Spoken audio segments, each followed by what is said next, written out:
को लेने। गौस पाक जब 4 या 5 साल के नन्हे से शहजादे थे, बचपना था आपका, तो आपके कान में एक आवाज आती थी, अब्दुल कादिर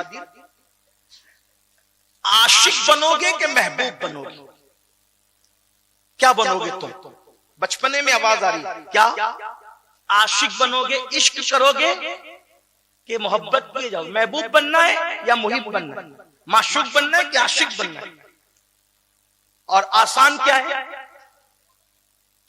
माशूक बनना आसान है, यानी महबूब बनना आसान है, आशिक बनना आसान नहीं। ये मंजिल है बड़ी मुश्किल। हाँ, महबूब और आशिक में फर्क क्या होता है बताऊं? थोड़ी मुश्किल हो रही, लेकिन खानका में बैठा हूं तो खानका ही बात कर जाऊंगा। देखो, महबूब मेरे आका की शान है कि वो महबूब भी और आशिक भी है। अब देखो दोनों में फर्क क्या है, तवज्जो करना। जब शान महबूबियत का इजहार होता है तो जिब्रील को भेजकर सोते में जगाकर 70,000 मलाइका के जुलू में लामक्का पे बुलाया जाता है, अपना दीदार कराया जाता है। तू मुझे देख ले, मैं तुझे देख लूं, देखने का मजा आज की रात है। तबारक अल्लाह शान तेरी, तुझी को ज़ेबा है बेनियाजी। कहीं तो हो जोश लंतरानी, कहीं तकाज़े विसाल के थे। वही है अव्वल, वही है आखिर, वही है जाहिर, वही है बातिन। उसी के जलवे, उसी से मिलने, उसी से उसकी तरफ गए हैं। ये मकाम महबूबियत है, ये मकाम महबूबियत है। एक बार खुद से बुलाते हैं, 9 मरतबा महबूब अपनी मर्जी से जाता है।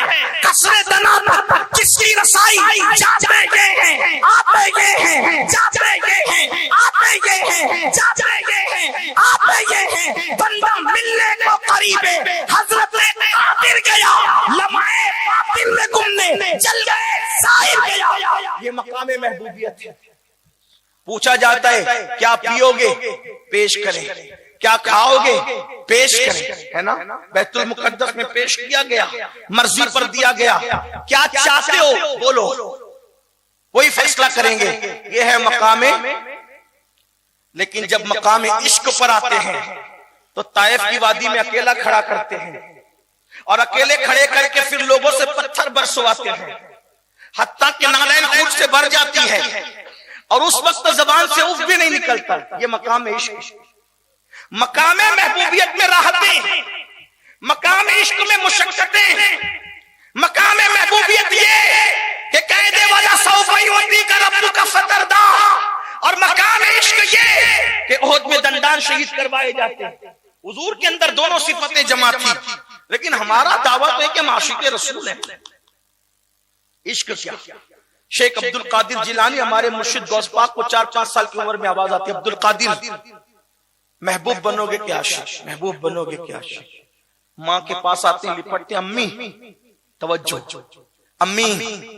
एक आवाज कान में आती है कि महबूब बनेंगे क्या आशिक, महबूब बनेंगे क्या आशिक? माँ क्या जवाब दूं? माँ ने कहा बेटा मैंने कोई जवाब नहीं देना, तूने भी नहीं देना।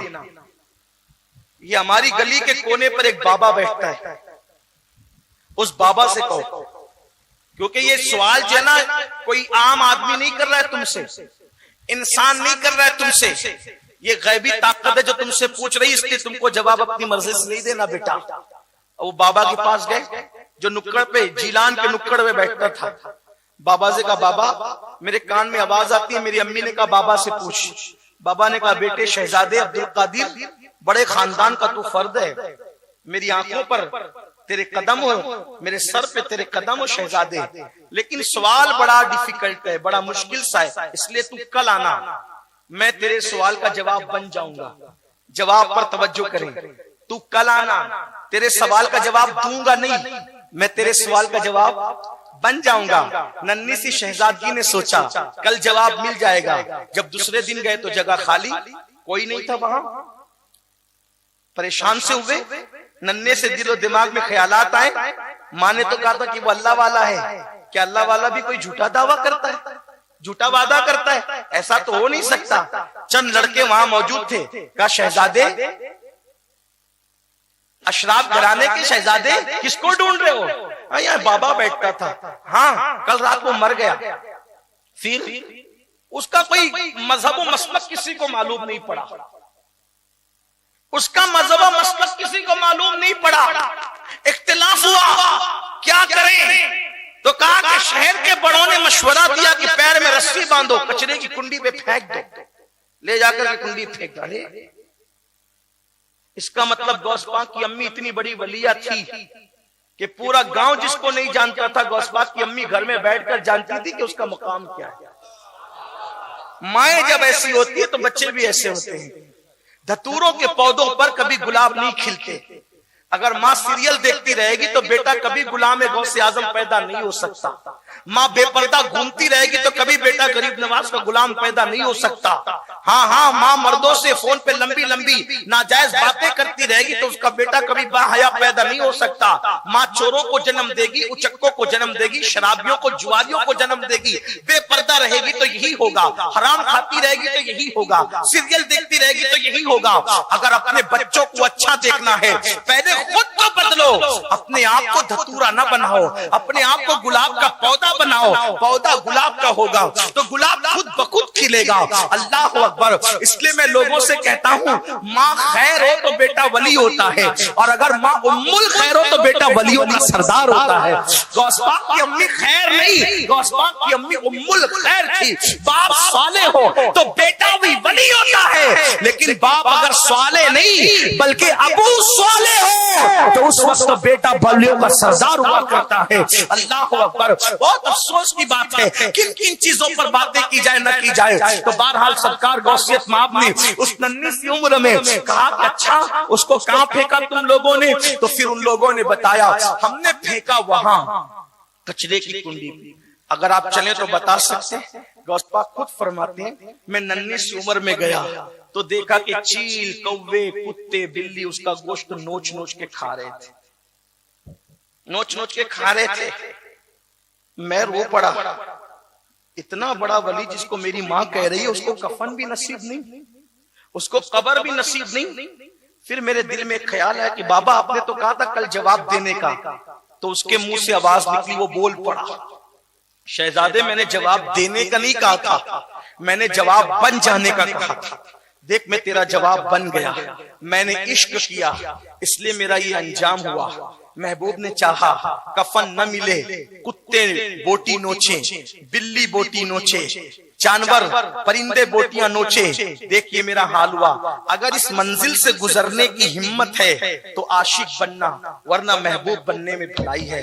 तब मेरे मुर्शिद गौसे आजम ने कहा था, अब तो मैं आशिक ही बनूंगा, अब तो मैं आशिक ही बनूंगा और हर उस इम्तिहान से गुजरूंगा जिससे यार चाहेगा। फिर दुनिया ने देखा 35 साल गौसे आजम पर ऐसे गुजरे कि दरख्त की पत्तियां खाई, ऊपर का कुर्ता भी नसीब नहीं हुआ। हमें मुर्दा जिंदा करना याद है, इश्क की ये कुर्बानियां भूल गए। गौस पाक कहते हैं ऊपर का कुर्ता भी नहीं होता था, मैं एक लुंगी पहनता था, बगैर चप्पल के बगदाद के जंगलों में अल्लाह की मोहब्बत में फिरता रहता था। ना मुझे कोई जानता था, ना मैं किसी को जानता था। कई कई बरस तक के अनाज देखना नसीब नहीं होता था, मैं गश खा के जमीन पे गिर जाता था। हत्ता के चरवाहे,